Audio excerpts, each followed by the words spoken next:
जैसा कि मैं आपको पहले बता चुका हूँ कि यहाँ पर जो बच्चे पेशेंट्स हैं, किसी के पास डॉक्टर्स कहते हैं कि 1 महीने तक ट्रांसप्लांट कराने तक का टाइम है, किसी के पास 6 माह है, किसी के पास 1 माह है। इस वक्त एक बच्चा है जिसका नाम रिजवान है और जिसकी हालत इस वक्त तो ठीक है, लेकिन डॉक्टर्स का ये कहना है ठीक क्या है, मतलब कि उस हद तक बिगड़ी हुई नहीं है जिस तरह से हमने आपको समरीन की हालत दिखाई या हुमा की हालत दिखाई या कायनात की हालत दिखाई। 3 बच्चियाँ जिन्हें फौरी तौर पर ट्रांसप्लांट की ज़रूरत है क्योंकि उनका लिवर सिरोसिस जो है, जिगर का मर्ज जो है, वो अपनी आखिरी स्टेज तक पहुँच चुका है। लेकिन ये बच्चा रिजवान जो है यहाँ पर, इसको अभी जो है डॉक्टर्स का ये कहना है कि 1 साल बाद लिवर ट्रांसप्लांट की ज़रूरत पड़ेगी, यानी कि 1 साल तक ये उस स्टेज पे पहुंच जाएगा जहां पे इसे फौरी तौर पर लिवर ट्रांसप्लांट की ज़रूरत पड़ेगी। उन बच्चों के पास तो डॉक्टर्स कह रहे हैं 1 महीने में हो जाना चाहिए, लेकिन यहाँ पर 1 साल वाले पेशेंट्स भी हैं। तो ये जो मैं पैगाम देना चाह रहा हूँ हुकूमत को, वो ये है कि जिस तरह से डॉक्टर्स का यहाँ पे मुतालबा है कि अगर उन्हें फैसिलिटेट कर दिया जाए, इस डिपार्टमेंट के लिए फ़ंड्स रिलीज़ कर दिए जाएं, तो यहीं पे ट्रांसप्लांट हो सकता है। तो पता नहीं इससे कितने लोगों का भला हो जाए, कितने बच्चों की जानें बच जाए। आए आपकी मुलाकात कराते हैं। अस्सलाम वालेकुम। रिजवान, क्या हाल है? ठीक। क्या उम्र है आपकी? 12 साल। क्या हुआ है आपको? जिगर का मसला। जिगर का मसला है? तो क्या डॉक्टर इलाज कर रहे हैं? ठीक हो जाओगे? शायद। इंशाल्लाह हो जाओगे यार। अल्लाह करे हो जाए। इंशाल्लाह हो जाओगे। अल्लाह से दुआ किया करो ना। आपकी अम्मी दुआ करती है ना आपकी? इंशाल्लाह हो जाऊँ मैं।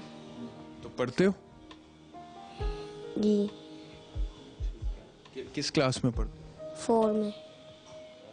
कौन से स्कूल में? साहिवाल। हम भी आपके लिए दुआ करेंगे, इंशाल्लाह आप ठीक हो जाओ। अस्सलाम वालेकुम। कुछ कहना चाहती हैं? बस यही कहना चाहती हूँ, मेरे बच्चे के लिए कुछ करें।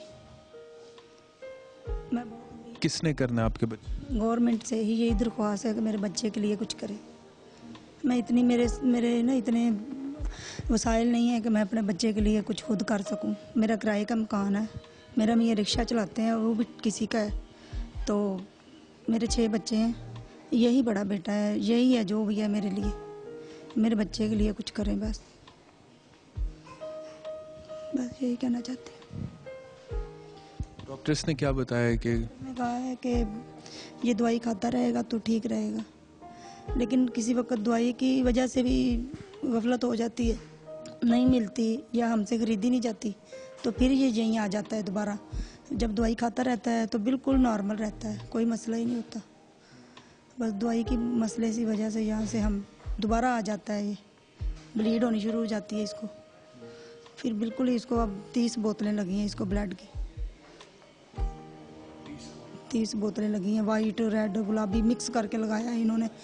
तो फिर बस अब माशाल्लाह ठीक है थोड़ा सा। 28 दिन हो गया मेरे। डॉक्टर्स ने भी मुझे बताया कि यहाँ पर मसला ये है कि जो बच्चे जिनको लिवर सिरोसिस है, जिगर का मर्ज़ है और अभी इब्तदाई स्टेजेस पर है, उनको जो हम दवाई रिकमेंड करते हैं वो बच्चे बाकायदगी से वो दवाई नहीं खाते हैं, क्योंकि वालिदैन उनके दवाई भी अफोर्ड नहीं करते हैं। जैसा कि इन्होंने कहा कि दवाई हम कभी घर में कोशिश तो यही होती है कि खिलाएँ, लेकिन कभी जब पैसे नहीं होते तो दवाई के हवाले से गफलत हो जाती है, फिर ये ज़्यादा बीमार हो जाता है तो हस्पताल ले आते हैं, फिर हस्पताल में इसका ट्रीटमेंट होता रहता है। तो मैं सिर्फ ये कहना चाहता हूँ कि अभी तो सिर्फ दवाई तक बात है और दवाई के हवाले से भी इन्हें मसाइल हैं कि दवाई भी नहीं खरीदी जाती है। लेकिन खुदा न खास्ता जिस दिन ट्रांसप्लांट पे बात चली जाएगी, जिस दिन ये होगा कि जी या तो ऑपरेशन होगा, ट्रांसप्लांट होगा, जिसके लिए 40-45 लाख रुपए दरकार हैं, तो फिर इस बच्चे की ज़िंदगी बच सकती है, तो उस दिन बहुत मुश्किलात बढ़ जाएंगी। 40-45 लाख रुपया तो शायद एक गरीब आदमी अपनी सारी ज़िंदगी में ना कमाता हो। यहाँ पे इस मुल्क में जिस तरह की गुर्बत है, जिस तरह के हालात हैं, मुतवस्सत तबके से ताल्लुक़ रखने वाले लोगों के लिए 40-45 लाख एक बहुत बड़ी रकम है। तो ये लोग तो फिर लोअर मिडिल क्लास या वर्किंग क्लास से ताल्लुक़ रखते हैं, तो इनके लिए हुकूमत को ही कुछ करना है।